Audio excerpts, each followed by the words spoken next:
Hey, what's up? It's Luke here from iGen Entrepreneur. Hope you are doing well wherever you are in the world. In this video, I'm joined by my admin assistant, and we're going to talk about all the kind of things that he does in the business, as well as some tips that are going to be useful to you. Now, if there's something where it refers to sort of in the course or anything, the reason why that is because this actually is taken from the virtual assistant course that I put together for hiring, training, and managing virtual assistants. The link to that will be in the description below. But apart from that, I hope you enjoy the video.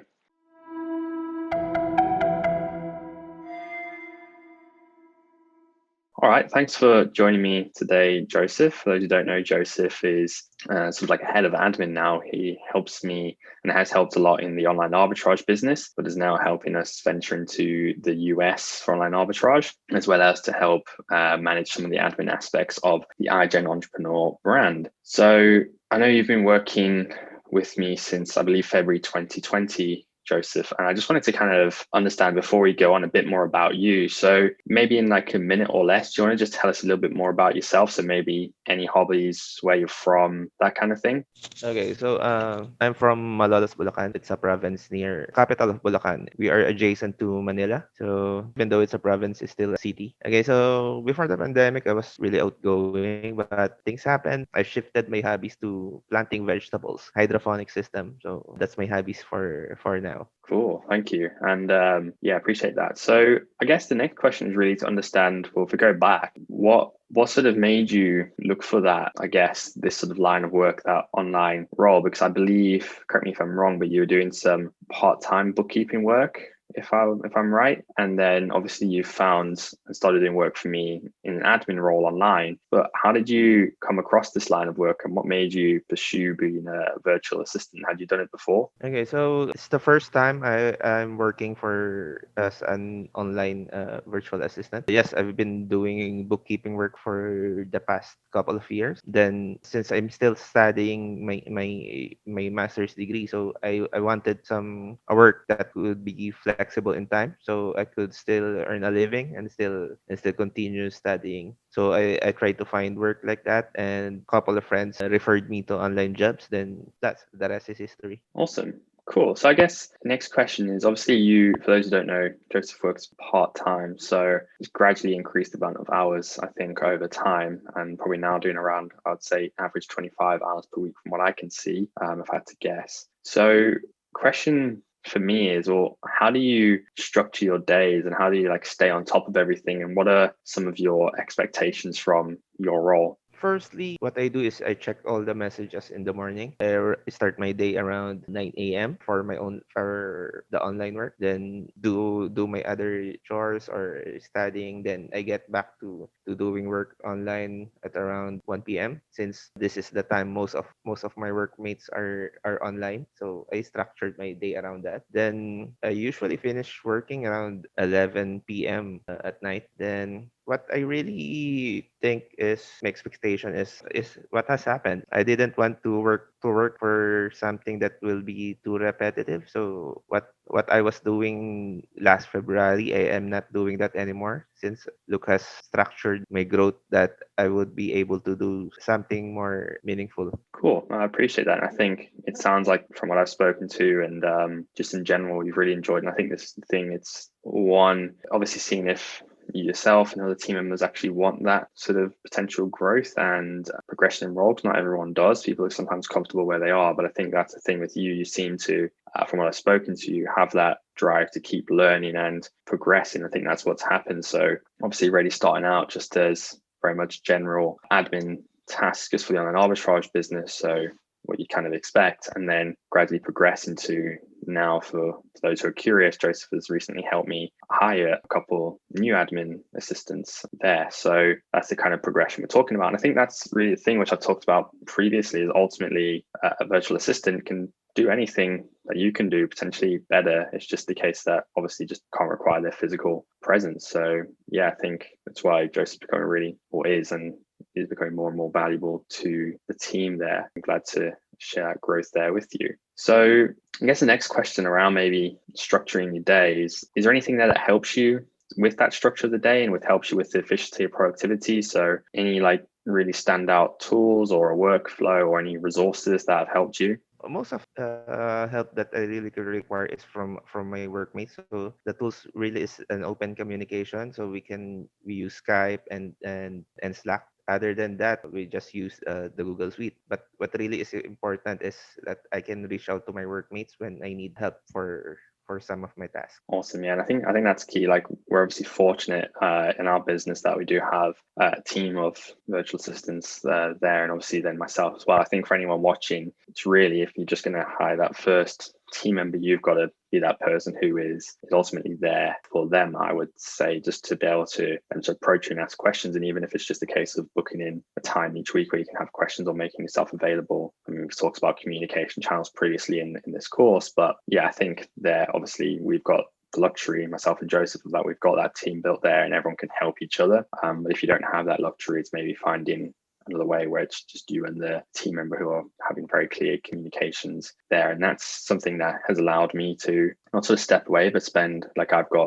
working with 15 people now across the different businesses. So I can't have that super close relationship with everyone. And that's something that I'm grateful for, is that Joseph has got people there that he can speak to, because I probably can't give him enough contact that he maybe needs and that everyone else needs, and still sustain my work in the business. Because if I gave everyone a couple of hours a week, it's very quickly up to nearly 30 hours a week there. So I think that's important. If you are just starting out, obviously you've got that time available to work with them. So yeah, thanks for sharing that, Joseph. So I think the next one is just around standard operating procedures. So do you find them useful, and would you make any changes to how we use standard operating procedures in the business?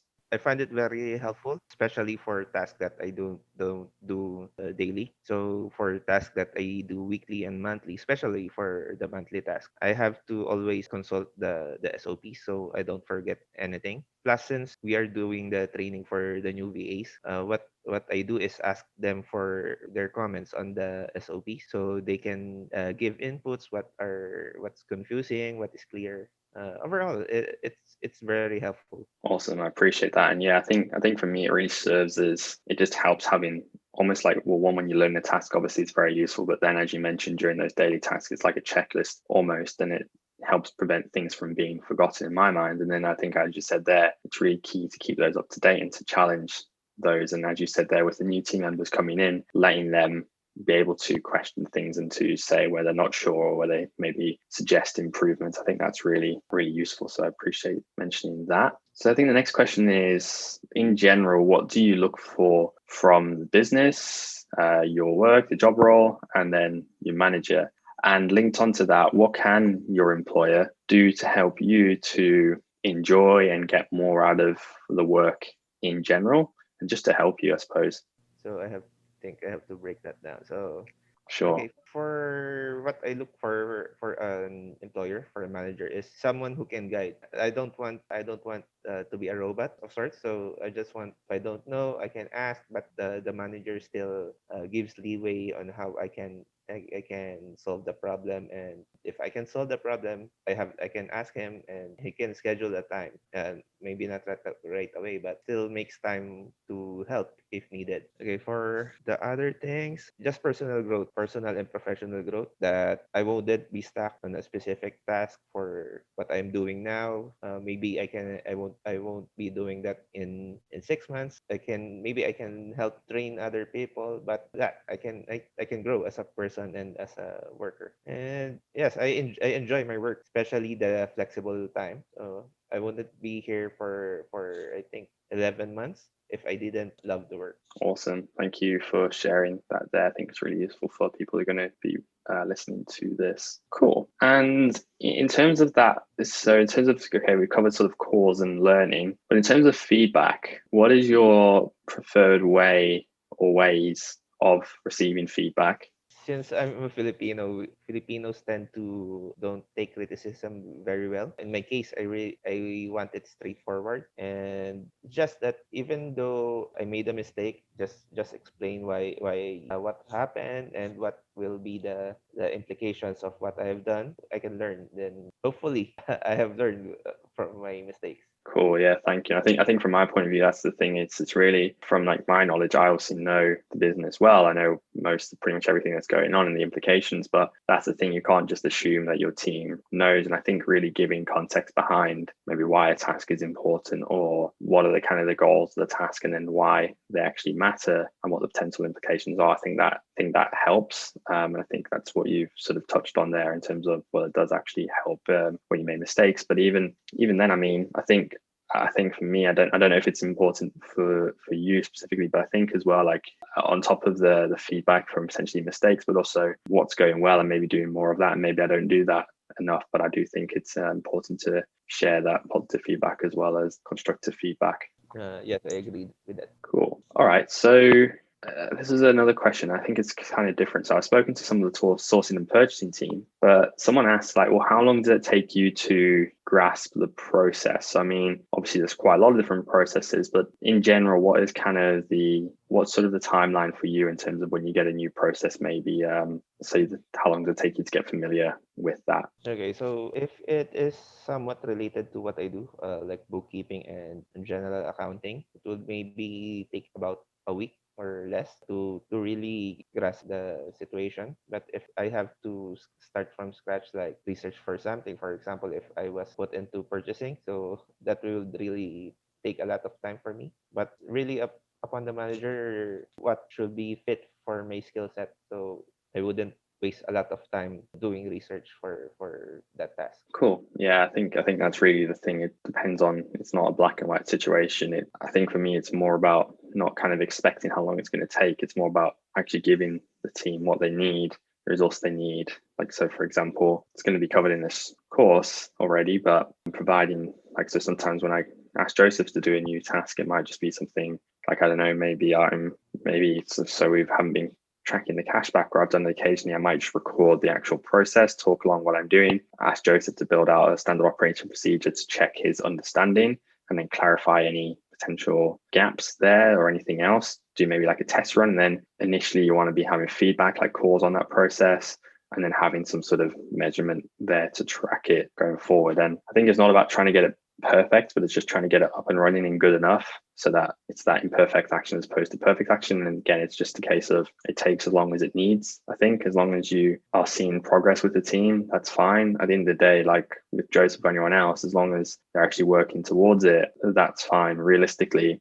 a lot of the tasks, it's not like you are asking them to put together a funnel. It's not rocket science. A lot of the things, yes, some of the tasks do require some intuition in that, but it's really a case of if they actually do the work, I think they're going to get results. So as long as actually putting the time in to learn and implement, then I think you're going to grasp it. So it's really about giving the team the time that they need with the relevant process. At least that's my understanding there. So as Joseph said, like it does vary in time, and it's about, I think, as you said as well, that's why Joseph has his skill set, and I don't get him to do sourcing and purchasing because it's very different to what the areas Joseph focuses on. Is that all fair to say? Yes, that's correct. Cool. So there were a few other questions, but these weren't so much specific to the team or virtual assistants, but it's more the admin process in general. So I think what I will say is that the admin processes are covered in detail in the core AAB training program, which I'll link down below if you want more information on. So we're not going to go into huge amounts of details on the actual admin processes themselves, but we'll touch on a few points more from what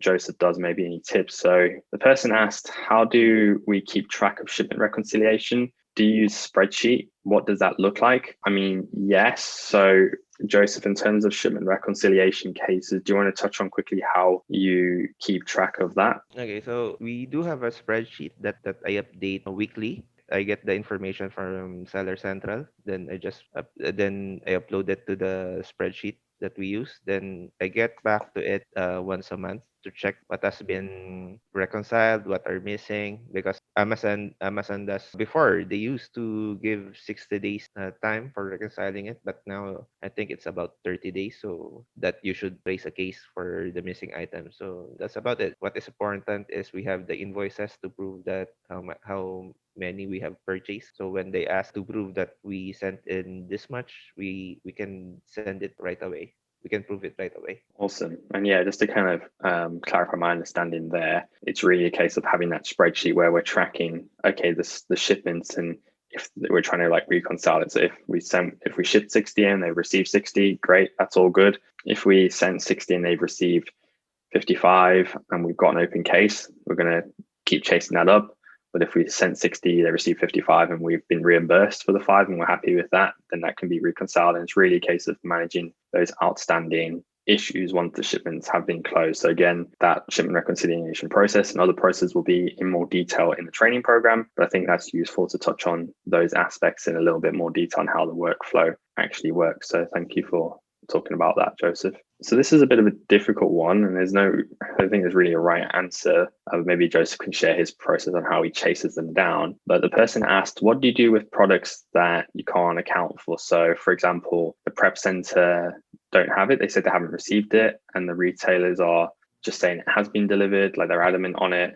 What is your sort of general process there? So say you've messaged the retailer already, you've messaged the prep center already. What is your next steps to work on that? Okay, so the next step is to contact the courier if at all possible. I have to ask the store what they use for a courier, then ask for proof of delivery. Hopefully pictures, but other than that, there's not so much we can do if both the prep center and the store are insisting that they have done what they are supposed to.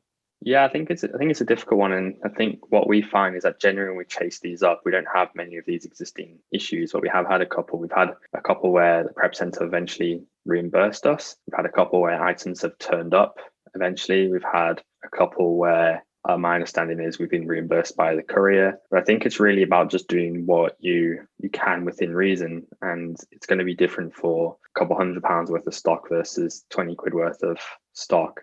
I think ultimately you've got to do everything in your power to chase up the prep center, to chase up the retailer, and chase up the courier. And I mean, you could get legal advice on it. I don't know the ins and out, but my understanding is, well, if the prep center, if there's proof of delivery of someone receiving it at the prep center, then they're probably responsible and you should be expected to be reimbursed by them. If there's just the issue with COVID is that there's been kind of people just signing it and putting it somewhere no one's actually received it. And then the retailer is saying, well, they've done what they can do. And prep center saying, well, we haven't actually signed for it. The person who's delivering it is. In that case, I would say it's probably down to the courier because they've not actually had a signature or been signed from the prep center. And if the prep center have agreed that's okay, well, then they should ultimately be responsible, I believe. So it's really like, okay, yes, maybe it's a good idea to go and speak to a legal professional about this to see what the sort of rights are there. And it's probably a case of speaking to your prep center and understanding what these situations are. And then it's ultimately a case of trying to either get reimbursement from the prep center, from the courier, or from the retailer, because at the end of the day, you've paid for the goods and you haven't received them. And it's not like, unless you've put the wrong address or you've done something else, it's not really your fault. So really it's about chasing that up. I'm very stubborn with these. I don't like, because it's not our fault.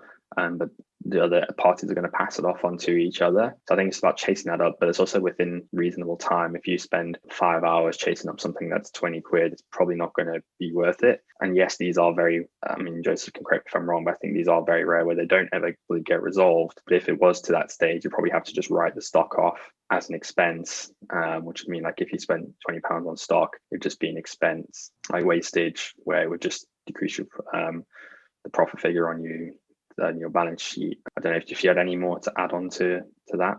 No, that sums it all up. So there's a question for me in terms of what metrics do you use to make sure it's managed all correctly? Do you base it all on trust? So again, this is all these SOPs and KPIs are covered in the core training. But in terms of in general, we try to have, it's not so almost so easy for each task. So we try to have KPIs for each task, which then Joseph prepares in like a daily or a weekly report. So for example, with stranded inventory, I just think of random one off the top of my head, any new stranded inventory should be either resolved or pending Amazon response within 7 days. So that can be reported on.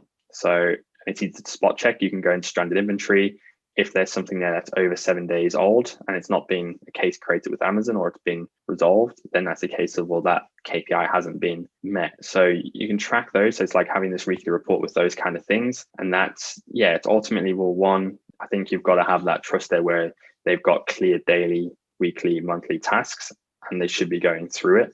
and it should be clear, and you should have the fundamentals in there. So it's not, they shouldn't be getting forgotten, but then it's about, okay, having the KPIs and reporting there as well, and having spot checks as well to ensure that everything is being done. At least that's my thoughts, Joseph. I don't know if you see that is happening, or if you've got anything else you want to say maybe that you do to help you make sure that all the tasks are being done, or any KPIs that you're familiar with. Yes, that is correct. For me, I use Google Keep to monitor my current task, my pending task. So before I didn't use Google Keep, so I tend to forget what are pending. At least with using this, I can check it off my list. Cool. As for the KPIs, since I'm not into sourcing, so we can measure my performance, so on how much I can generate money for the company, but for my admin task, but so we usually measure it by time on how fast we can resolve an issue.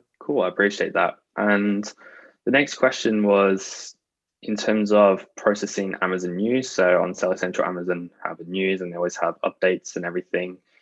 And the question was, do we have a process for keeping on top of that? Not really. From my point of view, I will check it into Seller Central once per day, quick check. If I see something there, I'll have a quick look at it, see if it's relevant. If it is, I'll communicate stuff to the team, but often it's not really. I wouldn't say it's always hugely important. In terms of what I mean by that is, a lot of them tend to make out they have more impact than they do. So like changes to IPI scores, from my point of view, haven't ever had big impacts. So where relevant, I'll communicate to the relevant member of the team. Maybe could have a better process for this, but it's like, if someone else is reading it, how do they know what's sort of relevant unless they're covering all the areas? I probably got the best skill set there, and it doesn't, like, I don't fully read most of them. I'll glance them, but a lot of it I wouldn't say is always big important changes. There's lots of little things that go on, but I mean, lots of things like you're going to see people talking about in the Facebook groups anyway. I speak to a lot of other sellers, and then that complements the news article. So that's just for me. You might want to have a process where you're checking those articles daily as part of your daily processes. Maybe you can get one of your team to